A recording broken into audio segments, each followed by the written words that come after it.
I was the hacker who knew too much. He was the monster who burned the world to keep me warm. They told me running to the dragon was suicide, but when I collapsed at his feet, bleeding and terrified, he didn't kill me. He looked at my enemies and roared, "Find who did this. This is the story of how I stole the devil's heart, and how he saved my soul." The bullet in my side was a jagged line of fire, but the countdown on my phone was colder than the rain slicking my skin. I had exactly 3 minutes to break into the fortress of a monster, or the only man who could save my brother would be dead. My lungs burned as I turned the corner into the alleyway, my sneakers slipping on the wet asphalt. Every breath tasted like copper and terror. I wasn't running away from the devil. I was running straight toward him. I was running toward Kang Ho-sun, the dragon of the Chijon family, the man the entire city whispered about in fear, and I was the only person in Seoul who knew that in 180 seconds, his car was going to explode. I checked the time again, shielding the cracked screen from the downpour. 9:57 p.m. The Midnight Protocol. That was what the file had been called. I'd found it buried deep in the Yakuza servers I was forced to scrub, a digital death warrant signed by my boss, Cho Do-soon. It wasn't just a hit, it was a coup. Kill the dragon at 10 p.m., and at 10:01 p.m., erase the loose ends. I was a loose end. My brother, Jackson, locked away in a care facility that was nothing more than a prison, was a loose end. I stumbled, my shoulder slamming into the brick wall of a noodle shop. A fresh wave of agony radiated from my ribs, making my vision swim with black spots. I wanted to stop.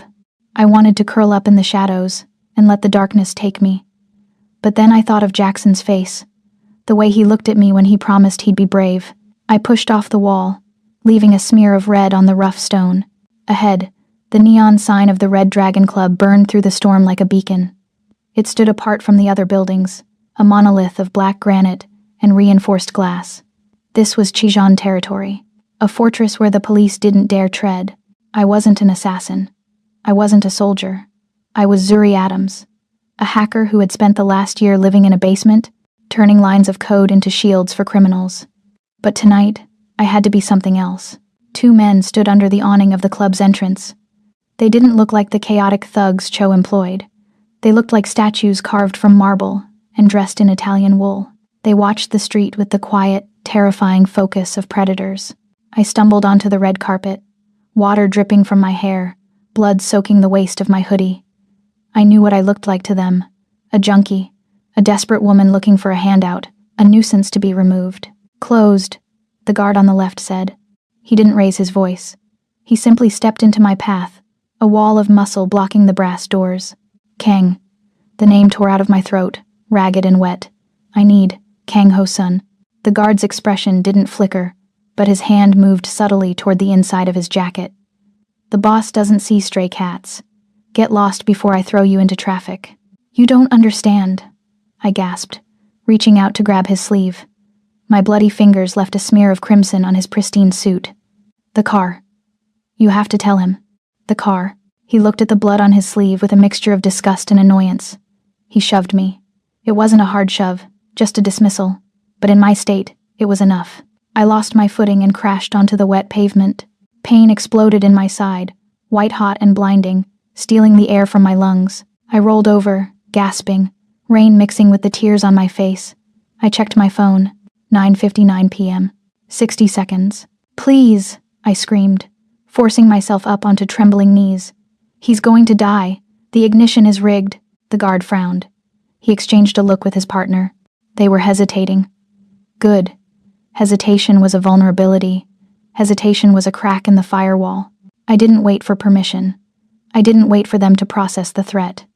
I summoned every ounce of strength I had left, the adrenaline from the fear for Jackson overriding the pain in my body.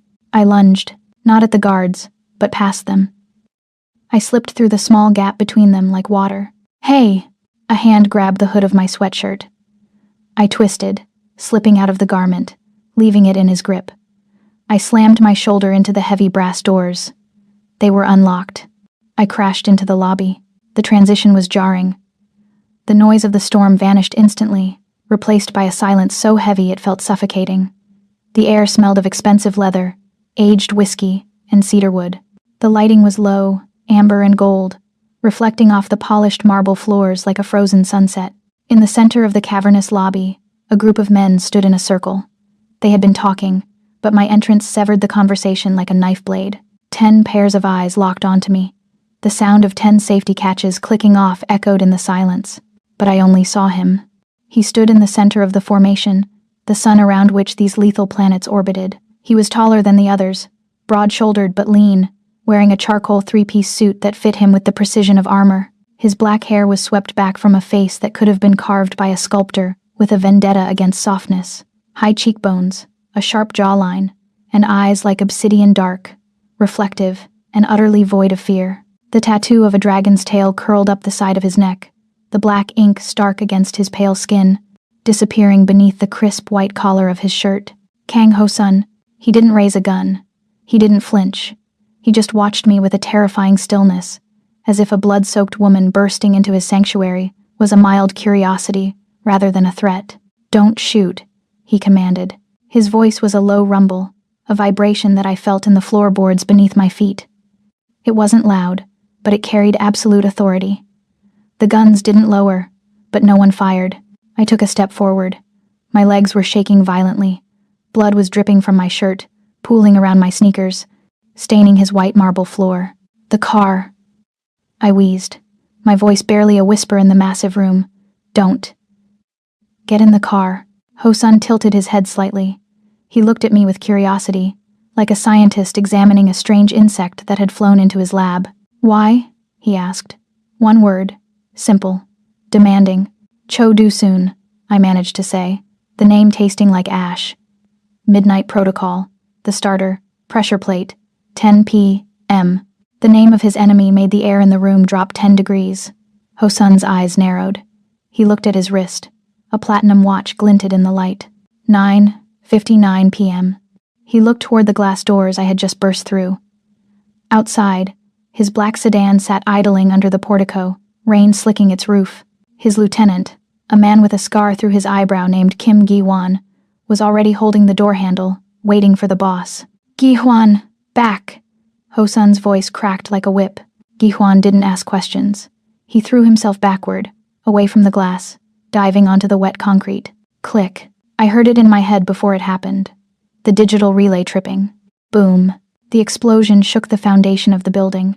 The shockwave rattled the reinforced glass of the lobby doors. Outside, the night turned orange. A fireball engulfed the black sedan, twisting metal and shattering windows. The force of it vibrated through the soles of my shoes, up my legs, and into my teeth. If he had walked out that door 10 seconds earlier, he would be nothing but ash and bone. Silence returned to the lobby, ringing in our ears. The fire crackled outside, casting long, dancing shadows across the marble. Ho-sun turned back to me. The curiosity in his eyes was gone. It was replaced by something else, something intense, something hungry. He walked toward me. He didn't hurry. He moved with the fluid grace of a predator who knows the prey has nowhere to go. He stepped into my personal space, ignoring the blood dripping from my clothes, ignoring the smell of the streets on me. He stopped inches away. He was massive up close, radiating heat and power. "Who are you?" he demanded. My vision was tunneling. Gray spots danced at the edges of my sight. The adrenaline was fading, leaving only the agony of the bullet wound and the crushing weight of exhaustion. I reached into the pocket of my jeans. My fingers brushed the cold metal of the USB drive, the leverage, the weapon. I pulled it out, my hand shaking uncontrollably. I swayed, the room spinning. "I am Cypher." Ho-sun went still. I saw the shock ripple through his mask of control. A crack in the ice. Cypher. The hacker he had been hunting for a year. The ghost who had blocked his attacks on the Yakuza servers. The genius he had tried to hire, tried to find, tried to destroy. "Cypher," he repeated. The word sounded different in his mouth, reverent, possessive. I pressed the drive into his hand. His skin was hot against my freezing fingers. "Jackson," I murmured, the name of my brother the last thing anchoring me to consciousness. "Save." Jackson. My legs finally gave out. I slumped forward, expecting to hit the hard stone floor. I expected the darkness to take me. Instead, strong arms caught me. I was lifted effortlessly, pulled against a chest that felt as solid as a stone wall. I smelled sandalwood, gunpowder, and the faint, metallic scent of the rain. "Boss!" A woman's voice rang out, sharp and suspicious. I couldn't see her, but I heard the click of heels. "Miss Choi. She's a Yakuza spy. She's bleeding on the carpet. We should finish her." "Look at the blood, Choi." Ho-sun's voice was a low growl, vibrating against my ear where my head rested on his shoulder. "It's not just on the carpet, it's on her flank. She was shot." "A plant," Miss Choi argued coldly. "A Trojan horse." "No," Ho-sun said. His grip on me tightened. One hand was splayed across my back, supporting me. The other held the USB drive like a diamond. She didn't run from them. She fought them. To get here, to save me. I felt his heart beating against my cheek. Slow, steady, powerful. "She is a loose end," Miss Choi insisted. "Silence," Ho-sun roared. The sound was terrifying. It wasn't a shout. It was a command of nature. The room froze. "She is the genius I have been searching for," Ho-sun said, his voice dropping to a dangerous whisper. "She saved the king. And now, she belongs to the king." He looked down at me. I forced my eyes open for one last second. His face was close, filling my vision.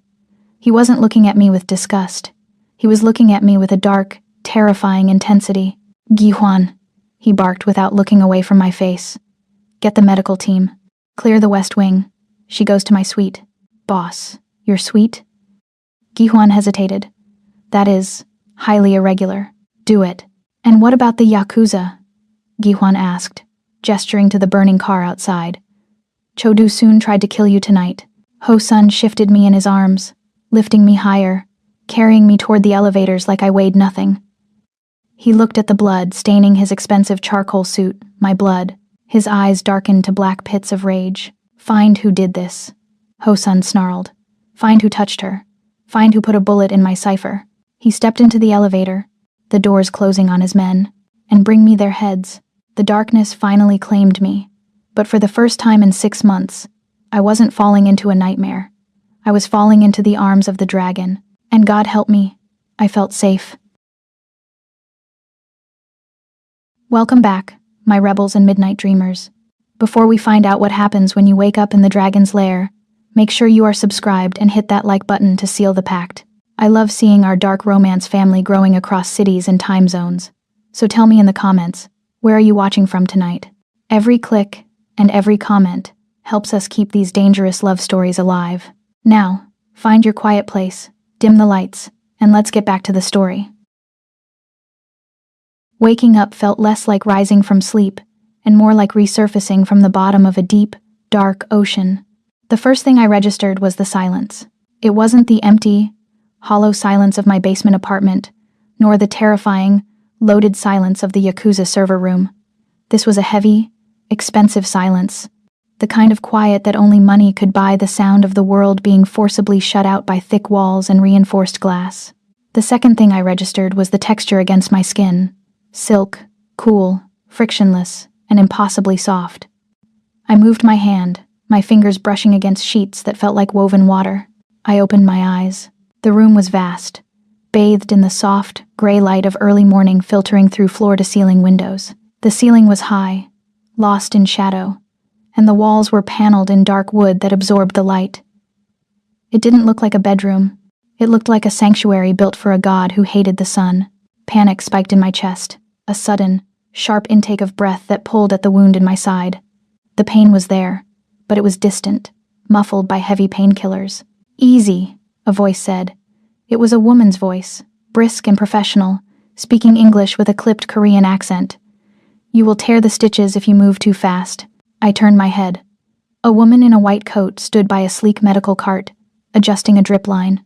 She was older, her hair pulled back in a severe bun, her face lined with the kind of exhaustion that comes from seeing too much. Dr. Lee Kyung-suk. I didn't know her name then, but I recognized the type. A shadow doctor, someone who stitched up bullet holes without asking questions or filing police reports. Where? My voice was a wreck, scraping against my throat like sandpaper. "Where am I?" "You are in the dragon's nest," she said simply, checking the monitors that hummed softly beside the bed. "Mr. Kang's private suite. Drink." She held a glass of water with a straw to my lips. I drank greedily, the cool liquid soothing the fire in my throat. As my senses sharpened, the memories came rushing back. The rain, the explosion, the black eyes of Kang Ho-sun, the way he had caught me before I hit the floor. Find who did this. The memory of his roar made a shiver race down my spine that had nothing to do with the temperature of the room. My clothes, I rasped, realizing I was wearing a black silk shirt that was far too large for me. The sleeves were rolled up, and the top buttons were undone to accommodate the bandages wrapped tightly around my torso. Ruined, Dr. Lee said, setting the glass down. Soaked in blood and rainwater, Mr. Kang provided this. He said it would be less abrasive on your skin. He had given me his shirt. The thought was intimate, terrifyingly domestic. I looked around the room again, searching for a clock, a phone, anything to tell me how much time I had lost. What time is it? I asked, pushing myself up despite the doctor's warning hand. How long have I been out? 12 hours, Dr. Lee said, her hand firm on my shoulder. You lost a significant amount of blood, Miss Adams. The bullet grazed the rib, missing the lung by centimeters. But the exhaustion.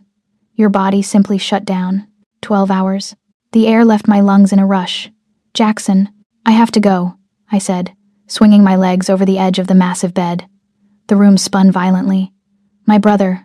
I have to. You are going nowhere. A new voice cut through the air. It came from the doorway, deep and resonant, vibrating through the floorboards and straight into my bones. Kang Ho-sun stood there. He had changed from the charcoal suit of the night before. He was wearing black trousers and a black dress shirt, the top collar unbuttoned, revealing the base of that dragon tattoo. He leaned against the doorframe with deceptive casualness, his arms crossed over his chest, but his eyes were alert, predatory, fixed on me with an intensity that made the air in the room feel thin. Dr. Lee immediately stepped back, bowing her head slightly. Boss. She is awake, stable, but agitated. I can see that, Ho-sun said. He walked into the room. He didn't stomp. He glided. For a man of his size, he moved with a terrifying silence. He stopped at the foot of the bed, looking down at me. You should be lying down, he said. It wasn't a suggestion. I need to leave, I said, gripping the silk sheets to stop my hands from shaking. I hated how weak I sounded. I hated that I was looking up at him, small and wounded in his bed. My brother, Chodu soon will know I'm gone by now. He'll know the car didn't explode. He'll go after Jackson. He already tried, Ho-sun said calmly. My heart stopped. The world narrowed down to his face, to those obsidian eyes that gave nothing away. What? I whispered. 2 hours ago, Ho-sun said, watching my reaction closely. My scouts reported movement at the care facility where your brother was listed. The Yakuza cleared it out. Your brother is gone. A scream built in my throat, but it never made it out. It died there, choking me. Gone. Jackson was gone. I had failed. I had run to the dragon to save him, and I was too late. But, Ho-sun continued, his voice dropping an octave, Cho hasn't killed him. Not yet. How do you know? I demanded, tears blurring my vision. How can you possibly know that? Because Cho Do-soon is a businessman, albeit a crude one, Ho-sun said. He walked around the side of the bed, invading my space, forcing Dr. Lee to retreat further into the shadows. He knows you are alive. He knows you are with me. He knows you have the encryption keys. He won't discard his leverage until he gets what he wants. He reached out. I flinched, pulling back, my back hitting the headboard. Ho-sun paused, his hand hovering in the air. He didn't look offended by my fear. He looked thoughtful. I am not going to strike you, Zuri, he said softly. He lowered his hand to the bed, resting it on the mattress near my knee. The heat from his skin radiated through the silk, searing me. You saved my life, he said. Do you think I would let your brother die while you bled on my sheets? You said he was gone, I stammered, confused by the shift in his tone. He was moved, Ho-sun corrected. Cho took him underground. We lost the trail, but we know he is alive, and as long as you are here, as long as you are breathing, Cho will keep him alive to trade for you. Then let me go, I said, the desperation clawing at me. I have to trade myself. It's the only way. Ho-sun laughed. It was a dark, dry sound that lacked any humor. You think Cho will let either of you live once he has you back? Ho-sun shook his head, his eyes hardening. He will kill the boy to punish you. Then he will chain you to a server rack in a basement and make you work until you die. That is his nature. Then what do? I cried. I can't just sit here in your fancy penthouse while Jackson is terrified and alone. You fight, Hosun said, but not with your body. Look at you. You can barely sit up. He gestured to Dr. Lee. Leave us. The doctor nodded, gathering her tray. I will be outside if her vitals spike. She glanced at me with something like pity before slipping out the door, closing it with a soft click. We were alone. The silence returned, charged now with a different kind of energy. It was electric, volatile. I was acutely aware of every inch of space between us, of the way his shirt stretched across his shoulders, of the scent of sandalwood and danger that clung to him. Hosun pulled the velvet chair closer to the bed and sat down. He was close enough that I could see the flecks of gold in his dark irises. Tell me about the drive, he said. I blinked. The USB? The one you put in my hand before you passed out, he said. My tech team has been trying to crack it for 10 hours. They tell me it has a biometric lock tied to a heartbeat rhythm. Is that true? I let out a shaky breath. Yes, it's a custom kernel. It needs my pulse pattern to decrypt. If you try to brute force it, the data wipes itself. Hosun stared at me. A slow, appreciative smile spread across his face. It transformed him from a statue into something living, something breathtakingly dangerous. Brilliant, he murmured. Paranoid, but brilliant. I had to be, I said defensively. It was my only insurance. You are Cypher, he said. It wasn't a question. It was a statement of fact. Yes, I have been looking for you for a year, Hosun said, leaning forward, his elbows resting on his knees. Last winter, someone routed my shipping manifestos to the Busan Port Authority. Cost me $3 million in fines. That was you. I was just following orders, I said, shrinking back slightly. Cho said he'd hurt Jackson if I didn't slow down your shipments. And in the spring, Hosun continued, ignoring my excuse, someone backdoored my casino's surveillance system and looped the footage for 20 minutes so a Yakuza team could steal a shipment of diamonds. That was you. I didn't have a choice, I whispered. I hunted you, Hosun said, his voice low, hypnotic. I hired the best cybersecurity firms in Asia to find the ghost who was picking my pockets. They told me it was impossible. They said Cypher wasn't a person, but a collective, a state-sponsored team. He reached out again. This time, I didn't flinch fast enough. His fingers brushed against my chin, tilting my face toward the light. His skin was rough, calloused the hands of a man who fought his own battles. But it wasn't a team, he said, his thumb tracing the line of my jaw. It was just you, a girl in a hoodie, working from a basement to save her brother. My breath hitched. His touch was overwhelming. My mind was screaming, run, he's a killer, but my body was traitorous. My pulse hammered against his fingertips, betraying me. I felt a flush of heat rise in my cheeks. Why are you telling me this? I asked, my voice barely audible. Are you going to kill me for the money I lost you? Hosun's eyes darkened. He dropped his hand, but he didn't pull away. If I wanted to kill you, Zuri Adams, I would have left you on the pavement outside my club. He stood up, pacing to the window. He looked out at the sprawling city of Seoul, the glass reflecting his imposing silhouette. I respect competence, he said, his back to me. I respect power. And you have a power that rivals my own. You didn't just hack my systems, you owned them. And then, when you found a file that threatened my life, you didn't sell it. You didn't use it to bargain. You ran through gunfire to bring it to me. He turned around. The intensity in his gaze pinned me to the bed. Why? He asked again. You said it was the lesser of two evils. But you could have gone to the police. You could have gone to the media. You came to me. The police are on Cho's payroll, I said bitterly. And the media? They'd just make me a headline before I ended up dead in a ditch. I told you, I needed a surgeon. I needed someone who could cut the cancer out without killing the patient. And I am the surgeon? You have a code, I said. The Chijon family. You don't traffic women. You don't sell to kids. You're criminals. But you have rules. Cho has none. Hosun watched me for a long moment. Then he nodded, as if I had passed a test I didn't know I was taking. You are right, he said. I have rules. And the most important rule is this. I protect what is mine. He walked back to the bed. He reached into his pocket and pulled out the USB drive. He held it up. This drive contains the proof of Cho's operations. Yes, I said. His ledgers, his safe house locations, his bribery lists, and the assassination order for you. Unlock it, he commanded, holding it out to me. I looked at the drive, then at him. If I unlock it, I lose my leverage. You'll have everything you need. You won't need me anymore. Ho-sun's expression shifted. He looked almost insulted. Is that what you think? He asked quietly. You think I kept you alive just for the data? I don't know you, I said, my voice shaking. I know your reputation. The dragon eats everything in his path. I do, he agreed. But I don't eat my own. He placed the drive on the bedside table. Keep it locked, he said. Keep your leverage if it makes you feel safe. I don't need the file to destroy Cho soon. I have an army. I have money. I have wrath. He leaned over me, his hands planting on the mattress on either side of my hips, caging me in. The smell of him filled my senses, dark, spicy, masculine. I felt tiny beneath him, fragile as glass. But I need you, he whispered. I need the mind that saw the pattern when no one else did.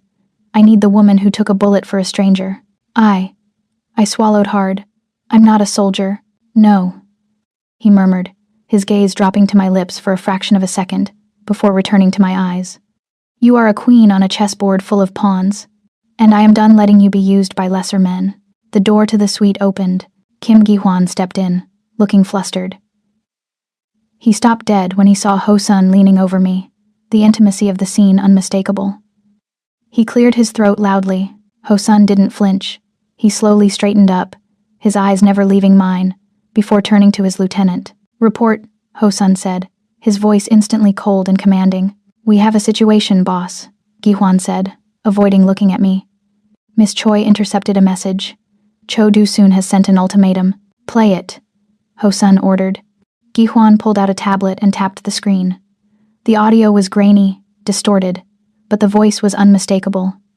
It was the voice that had haunted my nightmares for a year. Tell the dragon he has something that belongs to me. The girl, Zuri. Send her out the front door within the hour, alone, unarmed. There was a pause in the recording. Then, a sound that tore my heart in two. A muffled, terrified sob. Zuri? Zuri, please. It was Jackson. You have 1 hour, Kang. Cho's voice returned, dripping with malice. Or I start sending the boy back to you in pieces. 1 finger for every minute you are late. The recording ended. The silence in the room was absolute. I felt the blood drain from my face. I couldn't breathe. My chest felt like it was being crushed by a vice. No, I gasped, scrambling to get out of bed. The pain in my side flared, white hot, but I ignored it. No, no, no, I have to go. I have to go now. I stumbled, my legs weak.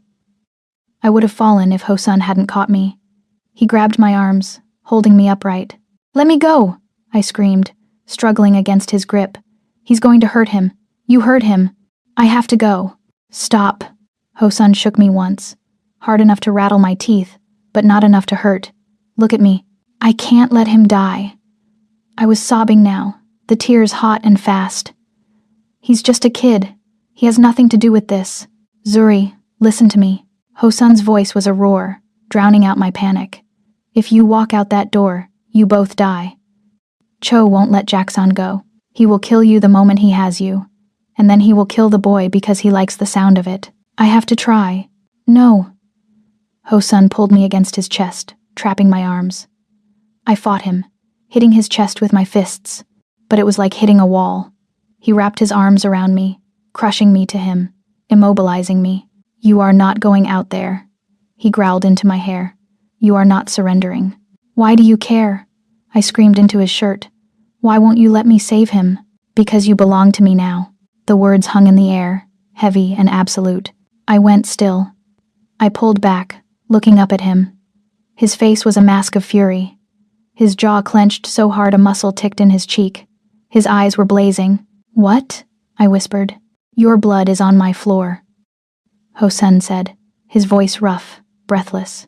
You saved my life.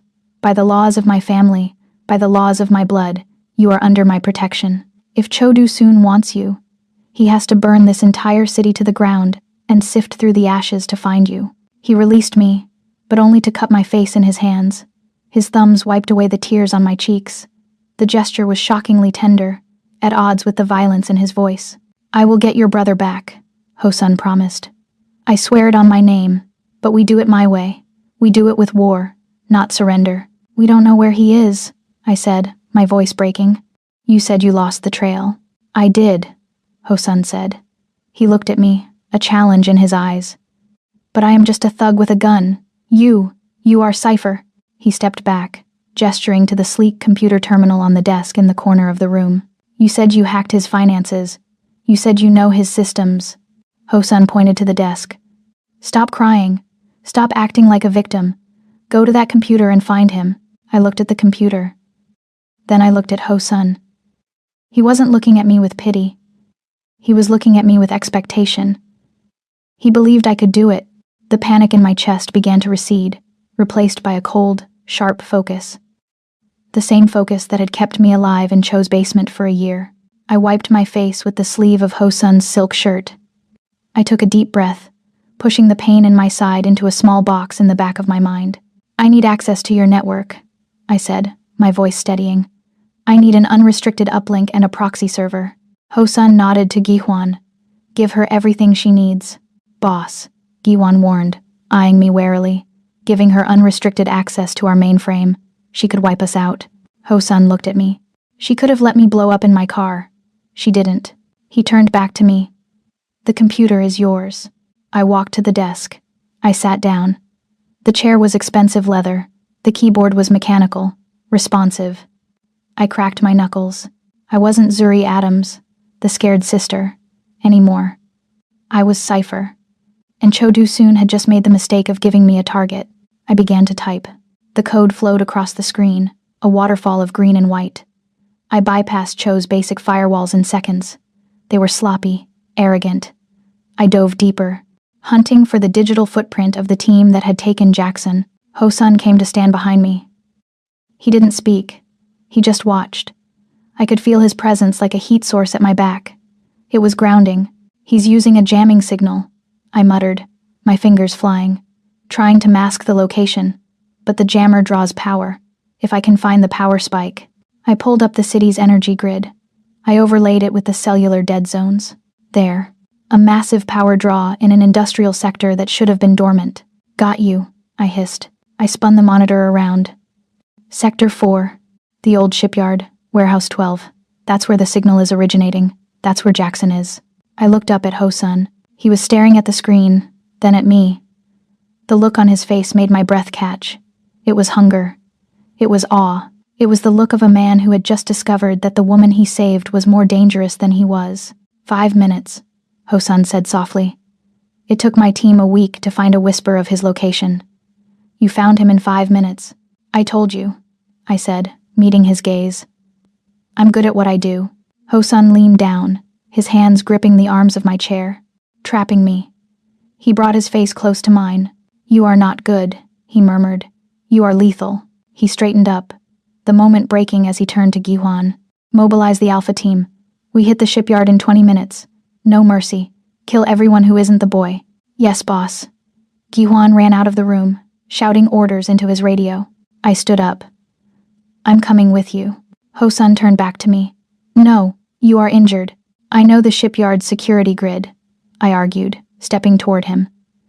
Cho will have it rigged with silent alarms. If you trip them, he might execute Jackson before you even get through the door. You need me to loop the cameras and disable the locks in real time. I can take a tech specialist, Hosun said. Your tech specialists couldn't find him, I snapped. I did. This is my brother. I am not staying here. Hosun stared at me. He looked at the bandage on my side, then at the fire in my eyes.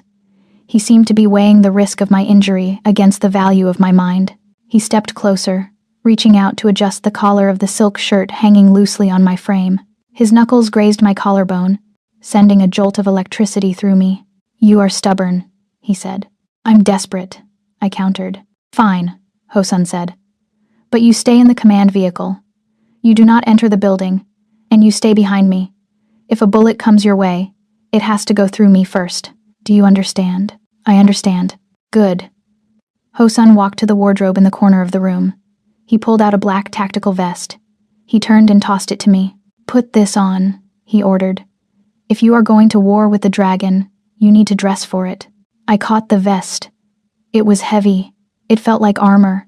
I looked at Kang Ho-sun, the monster who had claimed me, the killer who was going to save my brother.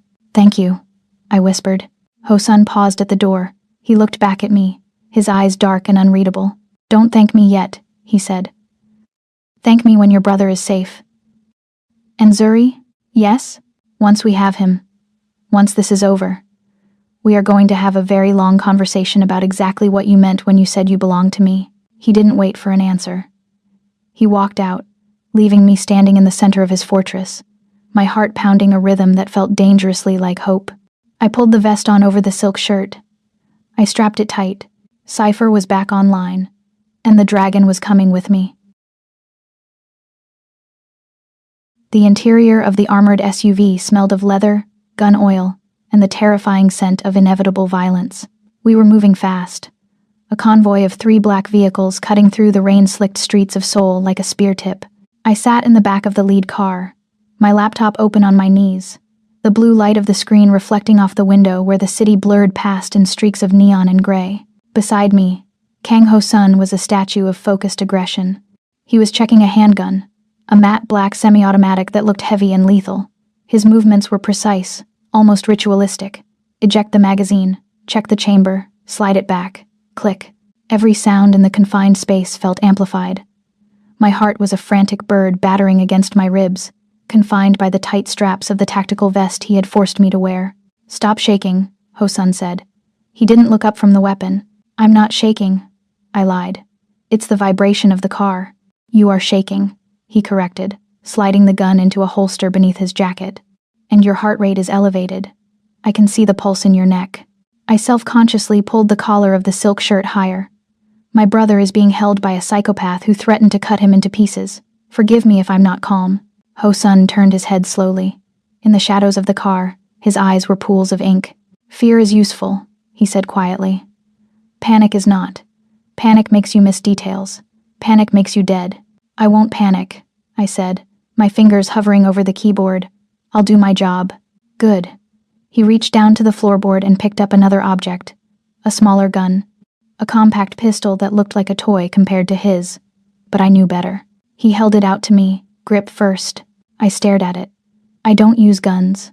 I use code. Tonight, you might need both, he said. Take it. I hesitated. My hands were made for typing, for soldering circuit boards, for the delicate work of unwiring a firewall. They weren't made for taking lives. Zuri, his voice dropped, turning into that rough, commanding timbre that made my stomach flip. Take the weapon. I took it. The metal was cold and heavy. It felt wrong in my hand, an alien weight. Do you know how to use it? He asked. Point and click? I offered weakly. Ho-sun didn't smile. He shifted in his seat, turning his body toward me. The space between us vanished. He reached out, his large hands covering mine, adjusting my grip on the pistol.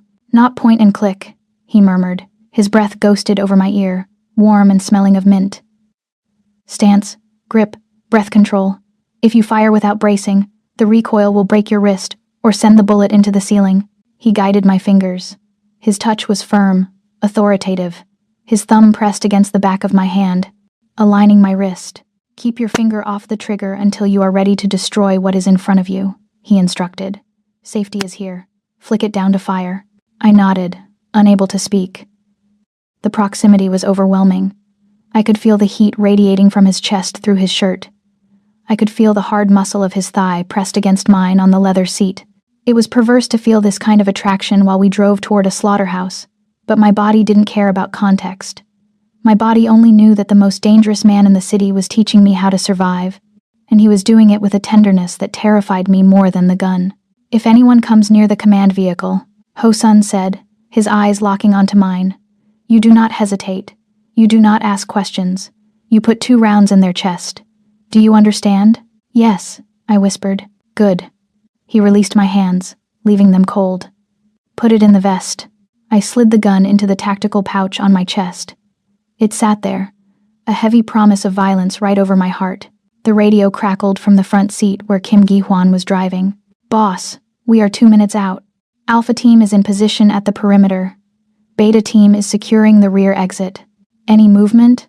Ho-sun asked, his focus snapping back to the mission. "Negative. The shipyard looks dark. No guards visible. That means they are inside," I said, looking at my screen. "Or they're waiting in ambush." "Show me," Ho-sun commanded. I tilted the laptop toward him. "I've tapped into the shipyard's logistical cameras. They're old, grainy, but I wrote a script to enhance the thermal imaging." I pointed to a cluster of heat signatures in the center of the largest warehouse. "There," I said. 7 heat signatures standing, 1 seated. The seated one is small. "Jackson," Ho-sun said, the name a growl. "And look at the perimeter." I swiped to a different camera view. "Here, here, and here. Cold spots on the thermal." Ho-sun frowned. "What are cold spots?" "Jamming devices," I explained. "They generate a localized electromagnetic field to block cellular signals. If your men try to use their radios inside that perimeter, they'll just get static. Cho wants to deafen you. Can you disable them? Remotely?" "No, they're analog hardware. But I can loop the signal." I typed furiously. "I can trick their system into thinking the jammers are active while opening a frequency tunnel for your comms. It's like drilling a hole in a wall of noise." "How long?" 30 seconds. Ho-sun watched my fingers fly across the keys. The look on his face was one I was starting to recognize, a mixture of possessive pride and sheer disbelief. "Done," I said, hitting the enter key. "Your radios will work on frequency 144.2. Cho's men won't hear a thing." Ho-sun looked at Gi-hwan. "You heard her. Switch channels." "Yes, boss." The car slowed, turning off the main road onto a gravel track.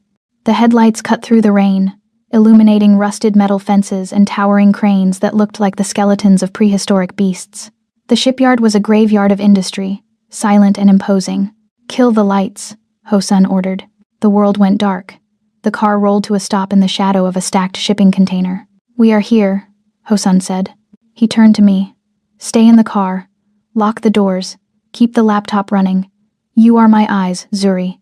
Guide us in." "I will," I promised. He reached out, his hand cupping the back of my neck. He pulled me forward, pressing his forehead against mine for a brief, intense second. "If things go wrong," he whispered. "If I do not come back, wipe the drive, burn the car, and run." "You're coming back," I said fiercely. "You have a debt to pay." A corner of his mouth quirked up. "Stubborn." He pulled away, opened the door, and stepped out into the rain. I watched him go. He moved differently than the soldiers flanking him. They moved with military precision, checking angles. Ho-sun moved with arrogance. He walked straight toward the dark maw of the warehouse, his coat billowing behind him. A king entering his own court to dispense judgment. I locked the doors.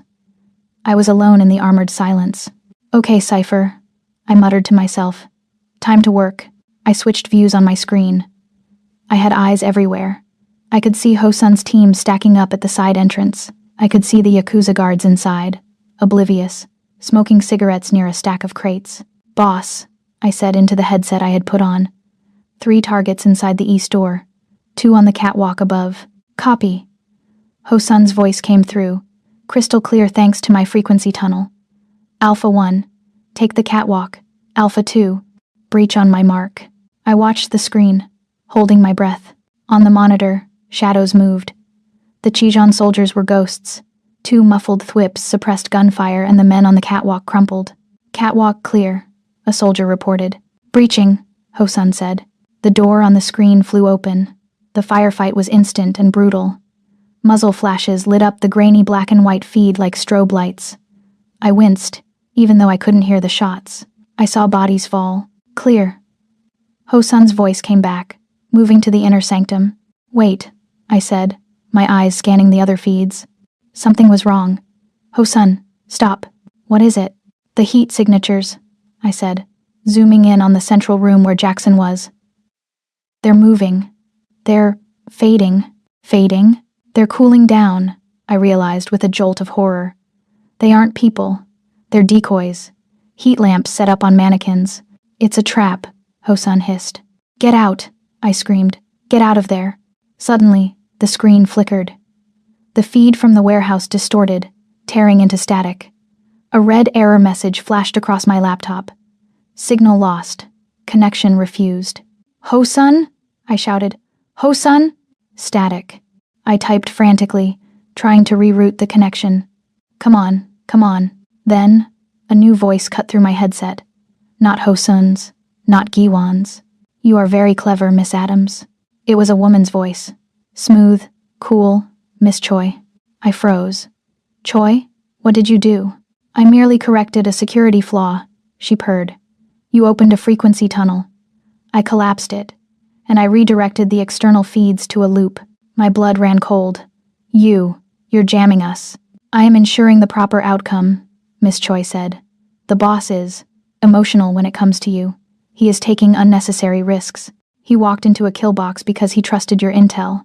Intel I allowed you to see. You're working for Cho, I whispered, the realization hitting me like a physical blow. I work for the stability of the Chijon family, she corrected. Ho-sun is reckless. He is starting a war for a stray cat.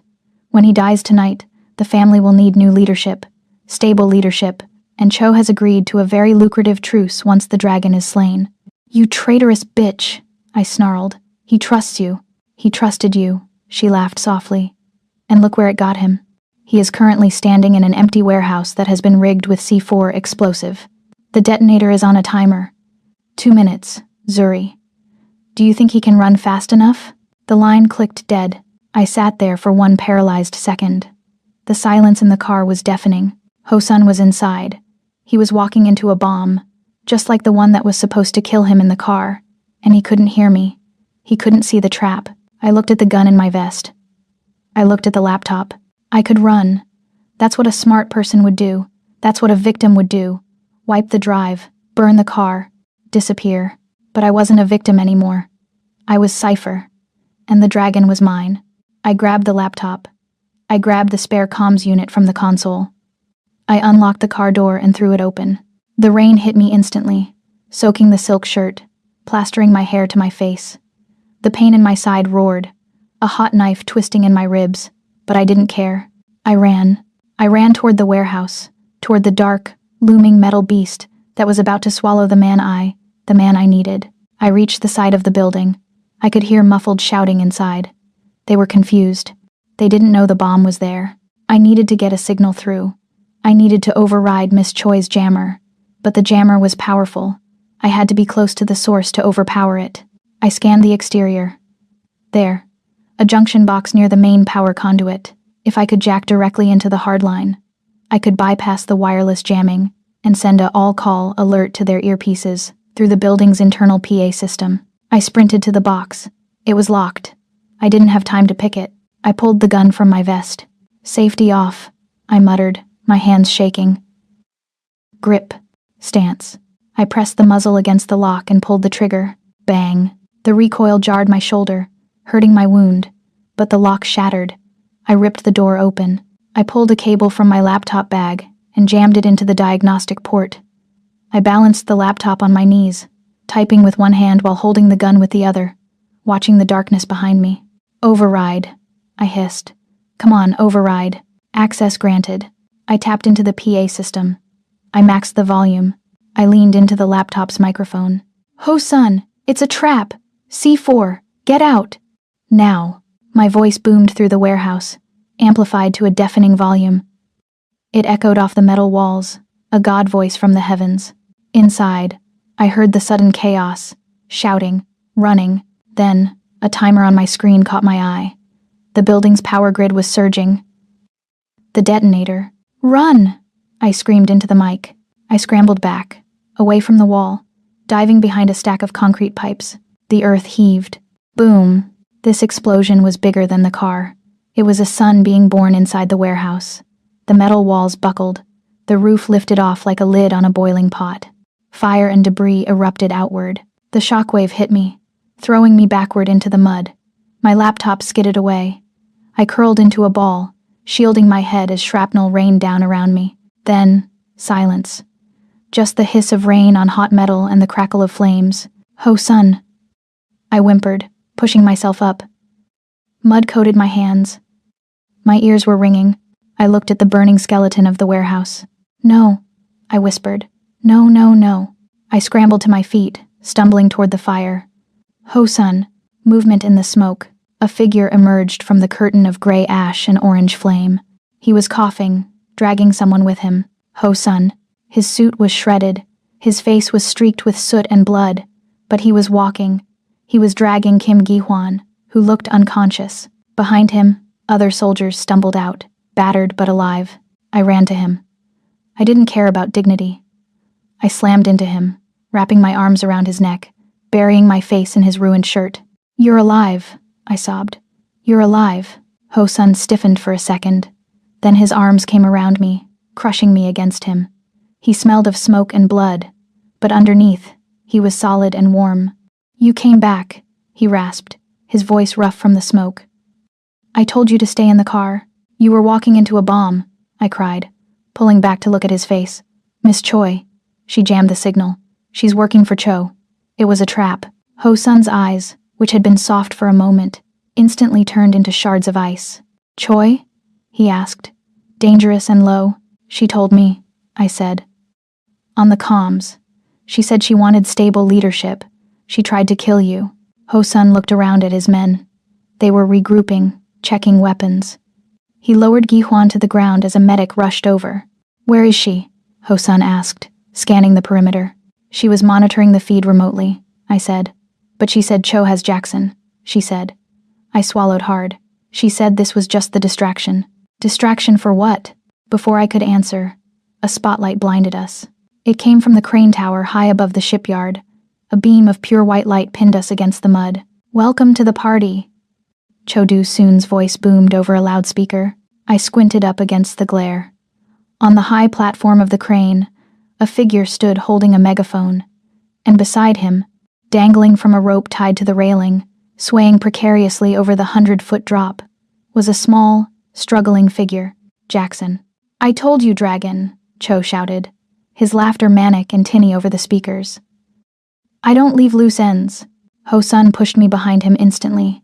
He raised his gun, but the range was too far. "Let him go, Cho," Ho-sun roared. "Come down here and face me." "I think not," Cho yelled down.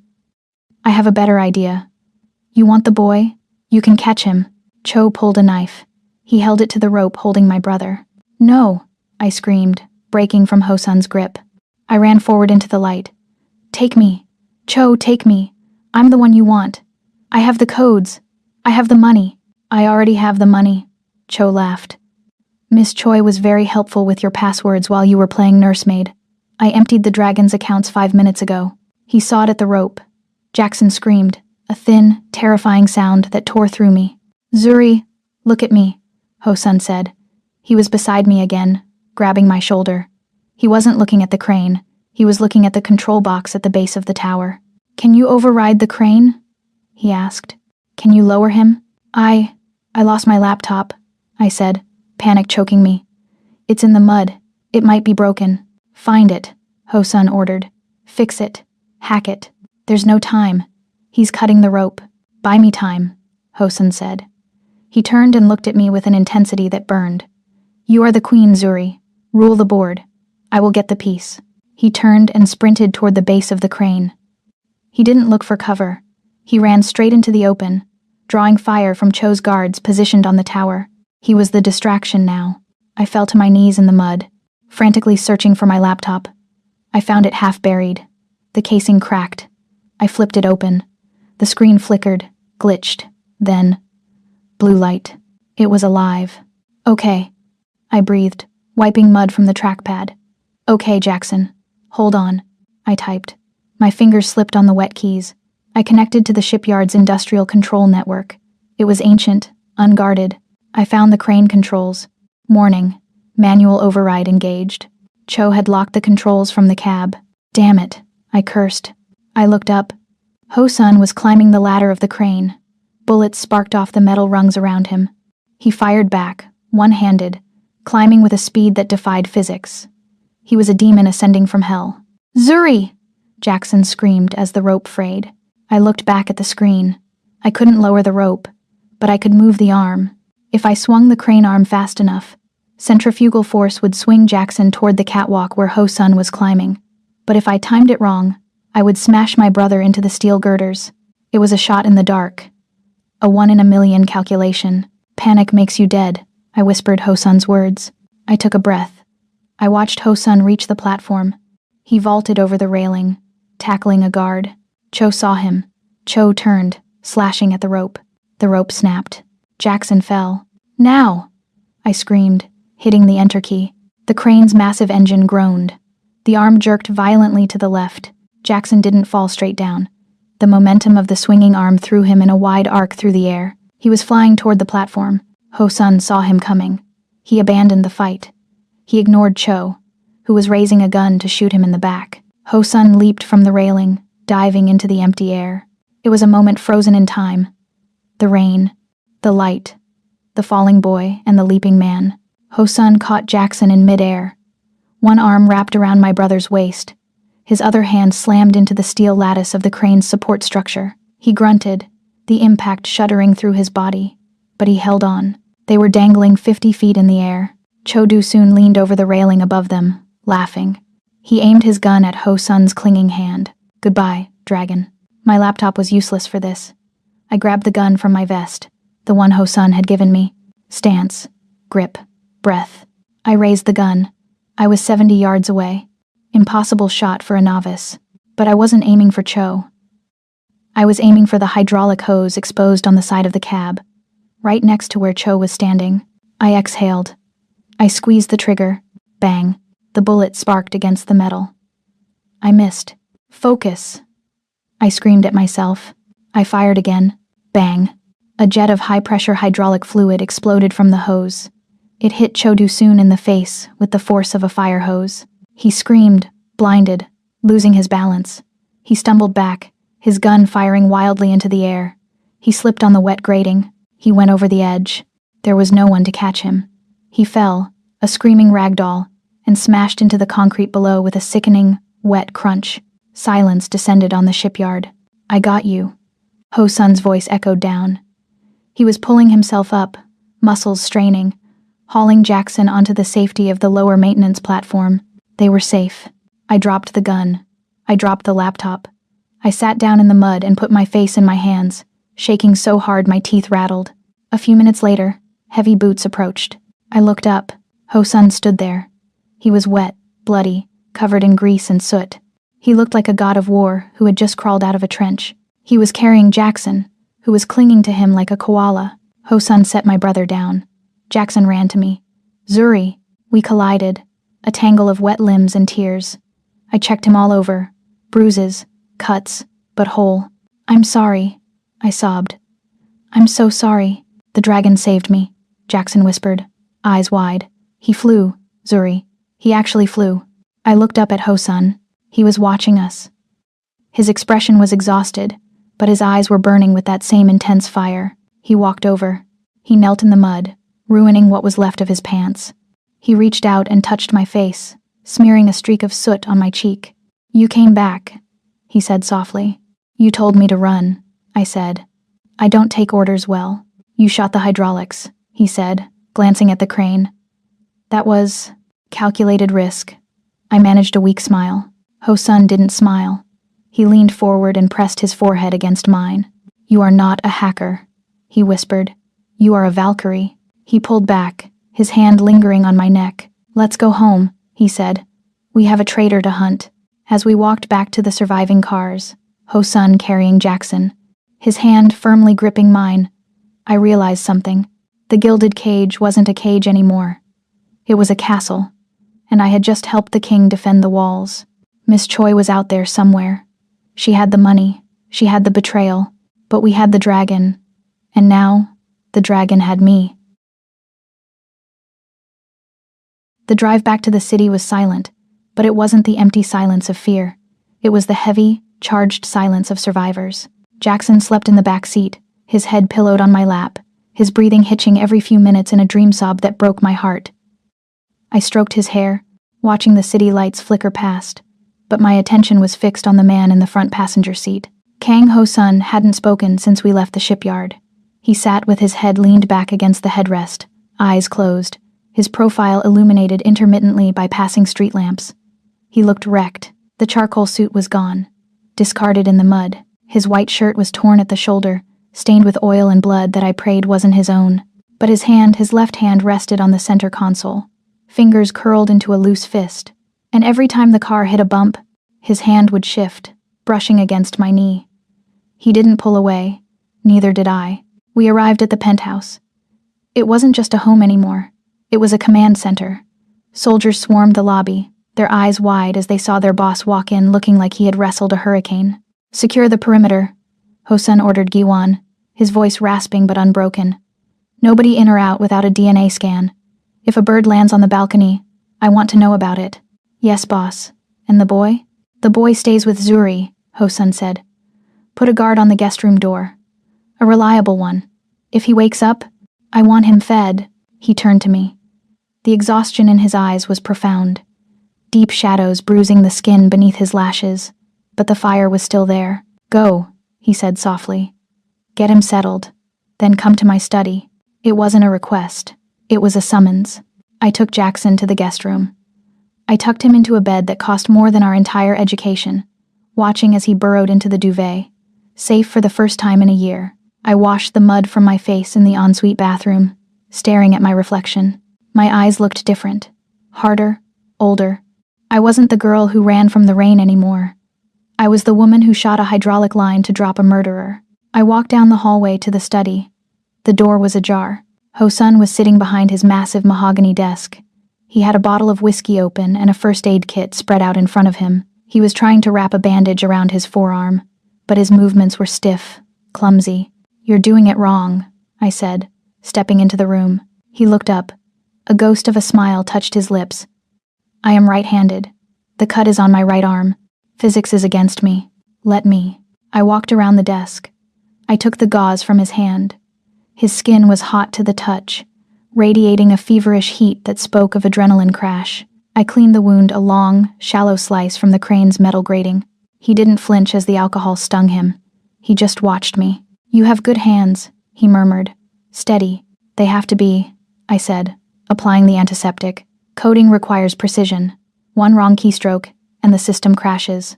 "You crashed more than a system tonight," he said. "You crashed an empire. Cho is dead. The Yakuza are scattered." "And Miss Choi?" I asked, looking up at him. "She's still out there. She has your money." Hosun's face hardened. The softness vanished, replaced by the granite mask of the dragon. "She has my money," he agreed, "but she made a mistake." "What mistake?" "She thinks I care about the money." He reached out with his uninjured hand, catching my chin, forcing me to hold his gaze. "I built this empire from dirt," he said. "I can build it again. Money is just paper. Loyalty is blood." And she bled me. "She knows your protocols," I said, my mind already racing, shifting into problem-solving mode. "She knows your safe houses. She knows your passwords. She's the one who jammed the signal at the warehouse. She's dangerous." "She is a administrator," Hosun dismissed. "She knows how to organize. She does not know how to hunt. I do." "You're hurt," I pointed out, taping the bandage down. "You can't hunt anyone right now. Then I will use my new weapon." He turned his chair, gesturing to the bank of monitors on the wall behind him. They were dark. "Miss Choi locked us out," he said. "Before she ran, she initiated a scorched earth protocol on the internal servers. I can't access the satellite feeds. I can't access the city grid. I am blind." He looked at me. It was the same look he had given me in the bedroom when he handed me the laptop. A challenge. An invitation. "Can you fix it, Cypher?" I looked at the black screens. It wasn't just a lock. It was a fortress she had built to keep him blind while she escaped. "Move," I said. Hosun stood up, surrendering his chair. I sat down. The leather was warm from his body. I pulled the keyboard toward me. I didn't just type. I attacked. "She's using a cascade encryption," I muttered, my eyes scanning the lines of code scrolling down the terminal. "She routed the lockout through a proxy server in Singapore. Smart.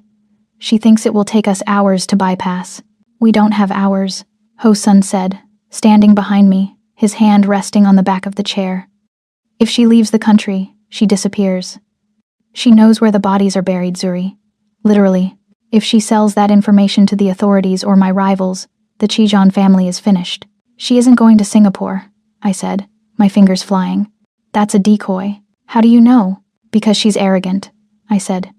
She told me on the comms that she wanted stable leadership. She doesn't want to run away with the money.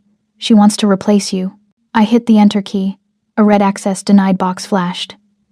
I frowned, trying a backdoor exploit I had written months ago. She needs to meet with the other family heads, I theorized. To prove you're weak. To prove you're dead. She needs to show them she controls the assets. The summit, Hosun realized. There is a meeting of the 5 families tonight at midnight. Neutral ground. Where? The Sky Garden, he said. The helipad on top of the Lotte Tower. I typed the location into the system. If she's going there, she needs the encrypted ledger to prove she has the funds. She can't access that from the cloud. It requires a physical key. My biometric key, Hosun said, touching his thumb, which she doesn't have. Or, I paused, a thought striking me. She made a copy. When did she have access to your personal secure server? She didn't, Hosun said. Then he froze. Unless...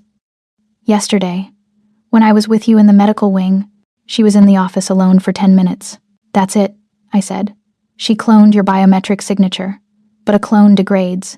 She has a window of maybe 12 hours before the system rejects it. I slammed the final command into the terminal. The screens on the wall flickered to life. The map of Seoul appeared, glowing blue. I'm in, I breathed. I bypassed her lockout. Find her, Hosun commanded. I pulled up the city's traffic grid. I filtered for high-priority vehicles moving toward the Lotte Tower. There, I pointed to a blip moving fast on the expressway. Armored limousine, registered to a shell company owned by Miss Choi. She is going to the meeting, Hosun said, his voice deadly quiet. She is going to walk in there, tell them I am dead, show them the money, and claim the throne. He turned to the gun cabinet on the wall. He unlocked it, pulling out a fresh magazine for his handgun. She is going to be disappointed. He looked at me. Can you keep the cameras on her? Can you make sure she doesn't see us coming? I can do better, I said, a vicious smile touching my lips. I can turn the building against her. Good. He walked over to me. He grabbed the back of the chair and spun me around to face him. You stay here, he said. This is dangerous. The 5 families, they are not like Cho. They are old power. If shooting starts, it will be a massacre. I am not staying here, I said, standing up. I was tired, my side ached, and I was covered in mud, but I wasn't backing down. You need me to override the elevator locks, so you can get to the roof. You need me to jam her communications so she can't call for backup. And frankly, Hosun, after tonight, I don't think I can sleep unless I know you're safe. The admission hung in the air between us. Hosun stared at me. His eyes softened, the hard lines of his face relaxing for just a fraction of a second. He reached out, his hand cupping my neck, his thumb stroking the pulse point under my jaw. You are relentless, he whispered. I learned from the best. He leaned in, his lips brushing my forehead.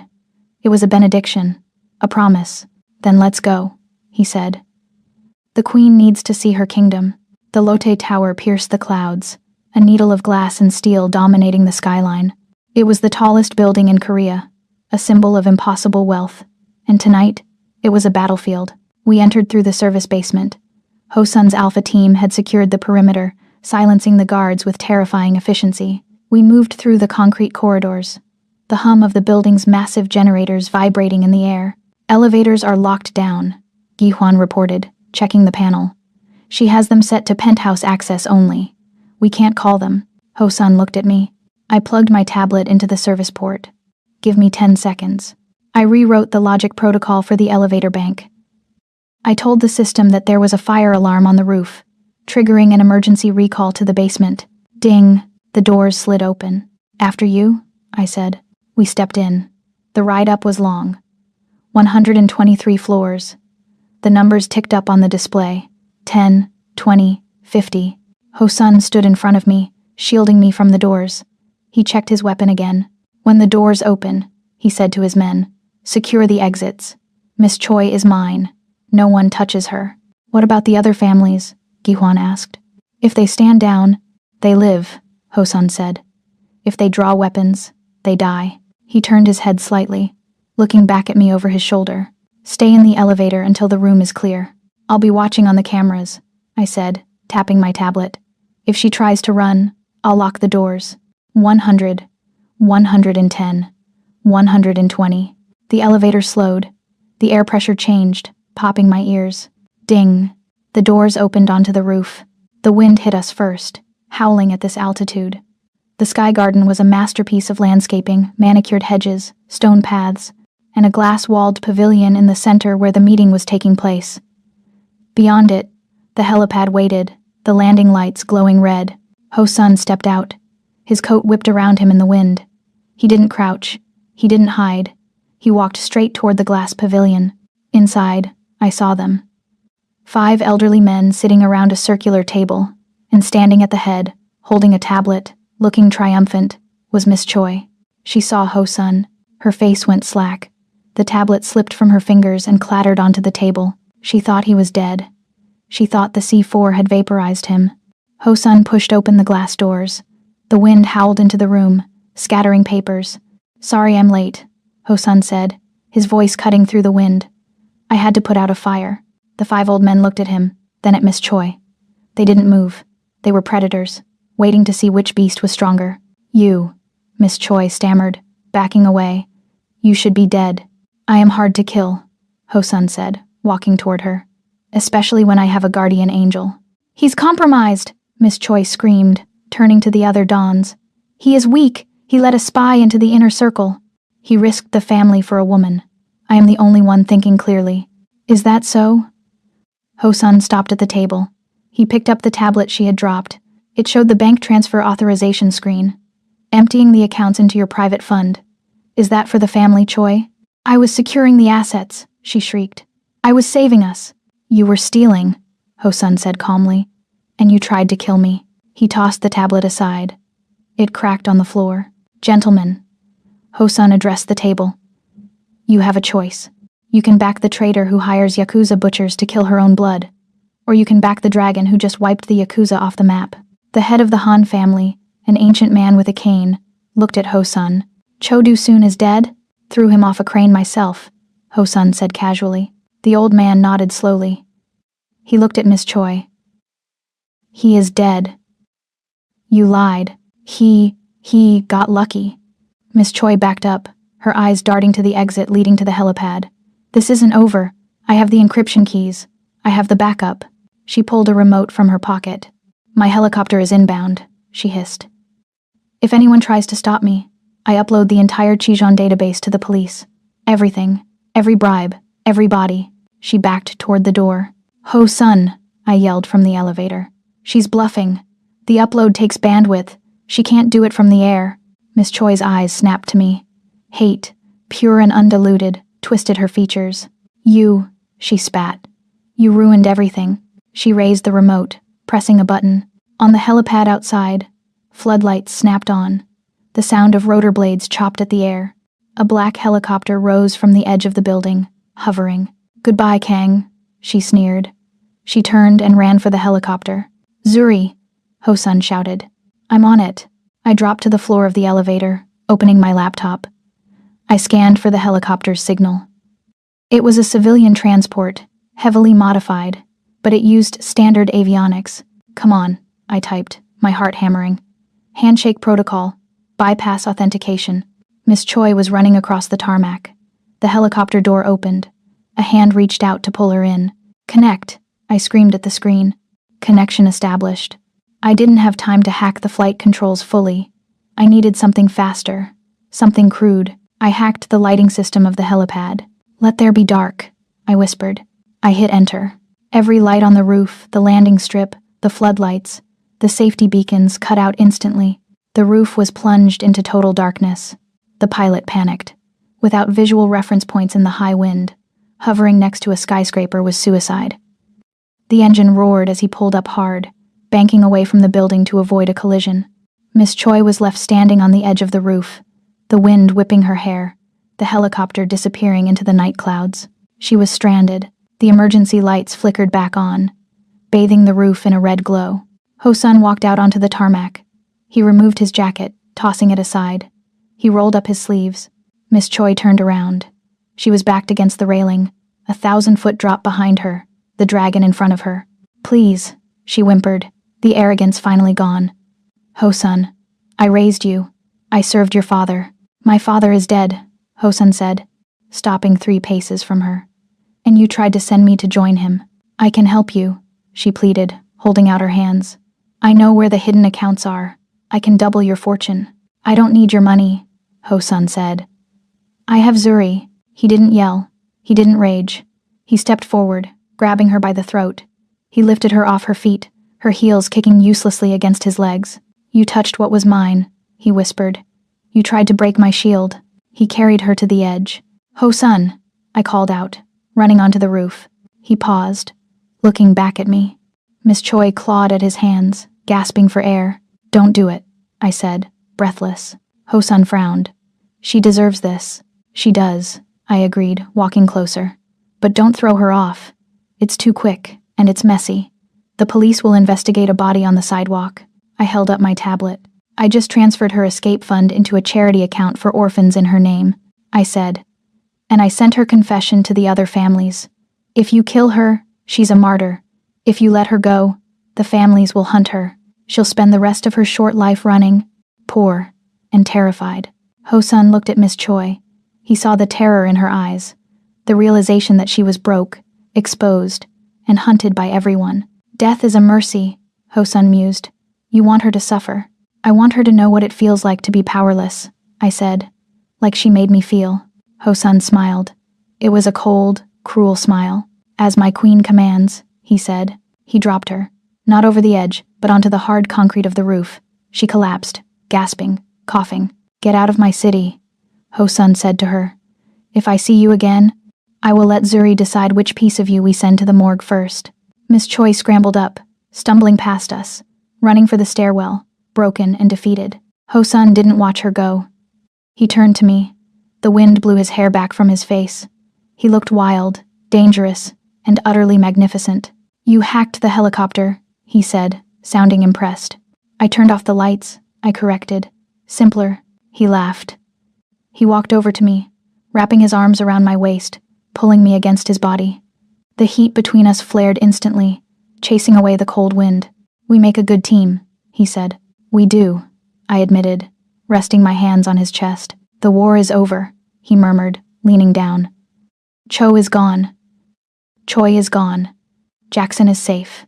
"So," I whispered, looking up at him. "What now?" "Now," Hosun said, his lips brushing mine. "We go home, and I fulfill the promise I made you in the car." "Which promise?" "That I would wipe the memory of every other man from your mind," he growled, "until the only name you know is mine." He kissed me. High above the city, on top of the world, the dragon claimed his treasure. And this time, I didn't just let him. I kissed him back with everything I had. The war was over. The rain had just begun. The elevator ride down from the roof of the Lotta Tower was quiet, but it was a silence that vibrated with electricity.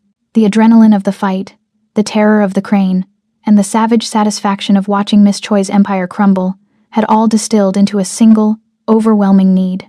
Kang Ho-sun stood behind me, his chest pressing against my back, his arms caging me against the glass wall of the elevator as the city rose up to meet us. He didn't speak. He didn't need to. His hand rested on my hip, his thumb digging into the tactical vest I was still wearing, grounding me, claiming me. We bypassed the lobby, taking the private exit to the waiting armored convoy. Kim Gi-hwan was there, looking battered but alive, leaning against the lead SUV. He straightened when he saw us, his eyes flicking from Ho-sun's torn shirt to my mud-streaked face. "The family?" Gi-hwan asked, his voice rough. "Secured," Ho-sun said. "Miss Choi has resigned, permanently." Gi-hwan nodded, a grim smile touching his lips. He opened the rear door for us. The drive back to the Red Dragon Club to the penthouse felt different this time. Before, it had been a desperate flight for sanctuary. Now, it was a victory lap. I rested my head on Ho-sun's shoulder, exhaustion finally beginning to tug at my eyelids.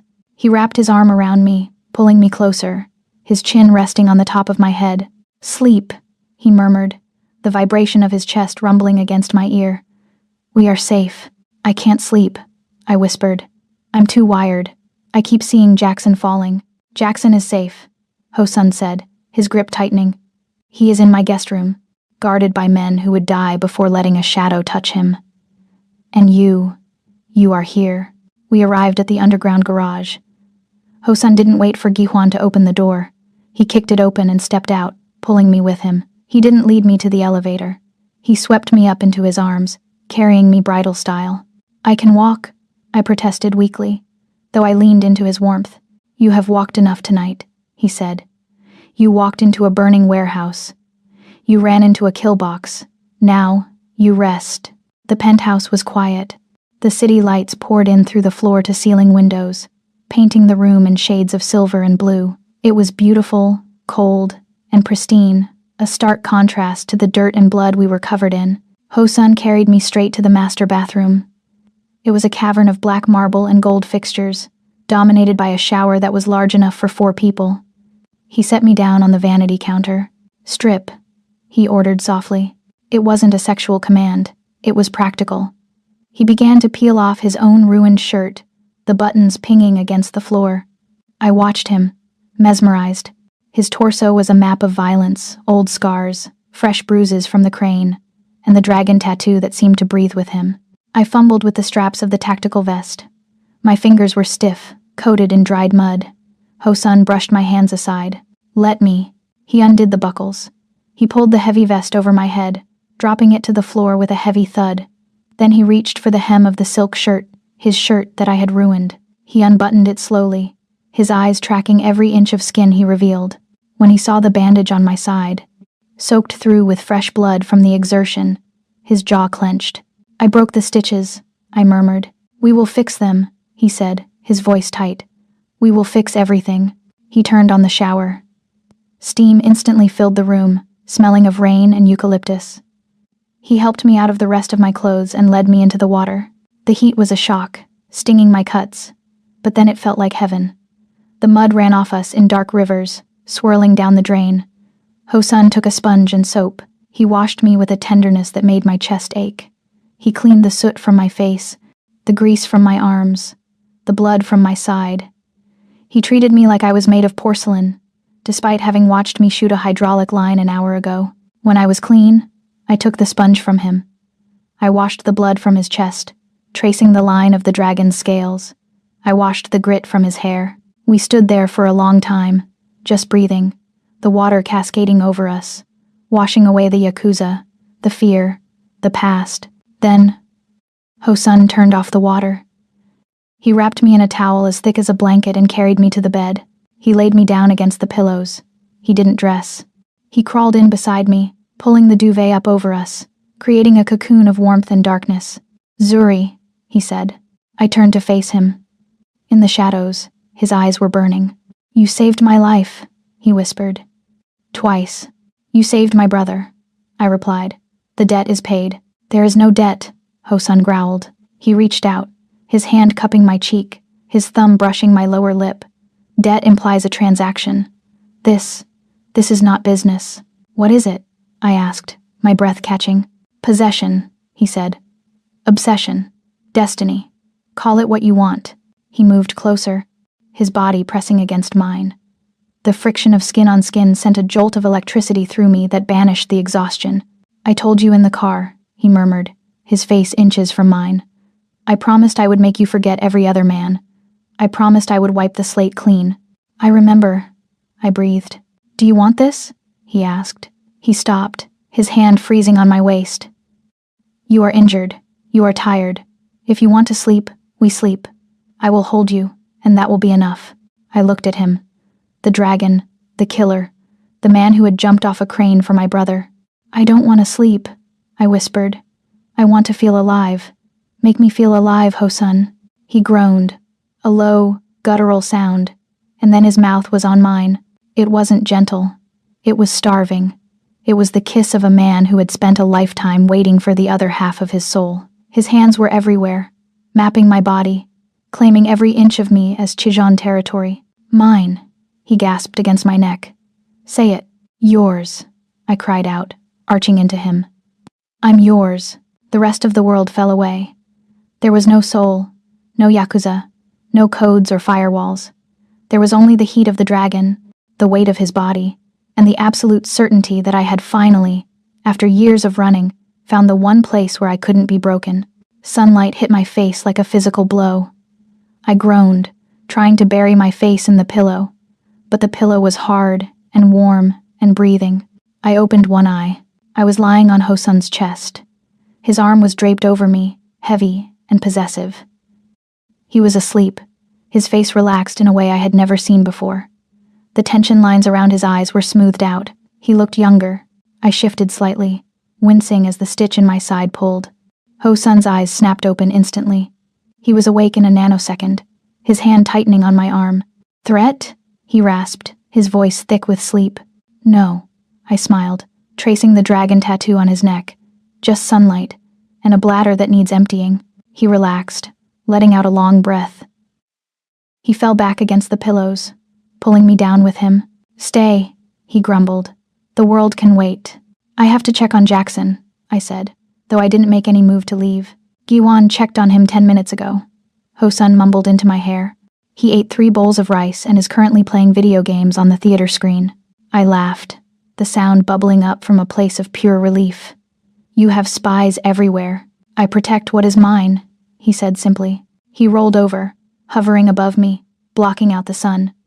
His gaze was intense again, clear and focused. "We need to talk about the future," he said. My stomach twisted slightly. The daylight always brought reality back. "I know," I said, looking away. I can find an apartment. With the money from the Yakuza accounts, I can send Jackson to a good school. I can set up a consulting firm. I won't be far. I can still help you with your security if you need." "Stop," Hosun said. He reached over to the bedside table and opened the drawer. He pulled out a small velvet box and a folded piece of heavy paper. He handed me the paper first. I unfolded it. It was a deed to a property in the Hanwha Hills, the most exclusive neighborhood in the city, and a transfer order for a trust fund in Jackson's name that had more zeros than I could count. "This is..." I stared at him. "Hosun, I can't take this. It is not a gift," he said. "It is a salary." "A salary?" "For the position of Chief Information Officer of the Chijon Corporation," he said formally. "You will run the cyber division. You will modernize our operations. You will make us untouchable." I looked at the deed. It was freedom. It was safety. It was everything I had ever wanted. "And this?" I pointed to the velvet box. Hosun took it from my hand. He opened it. Inside was a ring. It wasn't a diamond. It was a band of black platinum, inset with a vein of raw ruby that looked like a stream of fire. It was unique, dangerous, beautiful. "This," Hosun said, his voice dropping to a whisper, "is a different kind of contract." He took my hand. He didn't ask. He slid the ring onto my finger. It fit perfectly. "You tried to resign this morning," he said, referencing my rambling about an apartment. "I am rejecting your resignation. You don't get to leave, Zuri. You saved the king. You killed the enemy. You wear the dragon's mark now." He kissed my knuckles. "Marry me," he said. "Not for a visa. Not for protection. Marry me because you are the only person in this world who sees me and doesn't flinch. Marry me because I burn for you." I looked at the ring. I looked at the man who had pulled me out of the gutter and placed me on a throne. "I'm stubborn," I warned him, tears pricking my eyes. "I don't follow orders. I hacked your crane. I am counting on it," he grinned. "Yes," I whispered. "Yes, dragon. I'll marry you." He kissed me, and it felt like a seal breaking. The past was gone. The future was unwritten, but for the first time, I wasn't afraid to write it. 6 months later, the office was quiet, save for the hum of the servers in the wall and the rhythmic tapping of my keyboard. I spun my chair around, stretching my arms over my head. "Status report," a voice said from the doorway. I smiled. Kang Ho-sun stood there. He looked different than the man I had met in the rain. He still wore the charcoal suits, still radiated power that made lesser men tremble, but the darkness in his eyes had receded. "The Russian firewall is garbage," I reported, standing up. "I breached it before lunch. The shipment is secure." And I traced the leak in the Busan sector. It was a mid-level manager. Gihuan is handling it. "Efficient," Ho-sun said, walking into the room. He circled my desk. "And ruthless. You are becoming scary, Mrs. Kang. I learned from the best, I said, walking into his open arms. He held me, his hands resting naturally on my waist. And Jackson? Top of his class, I said proudly. He's coming home for the weekend. He wants you to teach him how to throw a knife. Maybe when he is older. Ho-sun laughed. For now, stick to video games. He pulled back slightly, looking at me. His gaze dropped to my stomach. He placed a large, warm hand flat against the fabric of my dress. And the other project? He asked softly. I covered his hand with mine. We have an appointment tomorrow, I said. Dr. Lee says the heartbeat is strong. Ho-sun's eyes shone with a fierce, terrifying love. He dropped to his knees right there in the office, pressing his face against my stomach. A dragon, he whispered to the life growing inside me. Or a Valkyrie. It does not matter. You will rule this city. He looked up at me. Are you happy, Zuri? I looked around the office. I looked at the ring on my finger. I thought of my brother safe in school, and the man kneeling at my feet who would burn the world to keep me warm. I was running for so long, I said softly, running my fingers through his hair. I thought the finish line was just survival. I didn't know the finish line was this. This? Home, I said. Ho-sun stood up and kissed me. It was the kiss of a man who had won the war. Find who did this, he whispered against my lips, echoing the words he had roared the night we met. Find who made me this happy, and give her the world. I smiled against his mouth. You already did. And that, my fierce hearts, is how a hacker stole a dragon's heart and built a kingdom from the ashes. If you loved Zuri's competence and Ho-sun's obsession, make sure you destroy that like button. Subscribe for more dark romances where the villains fall the hardest. Until next time, stay dangerous.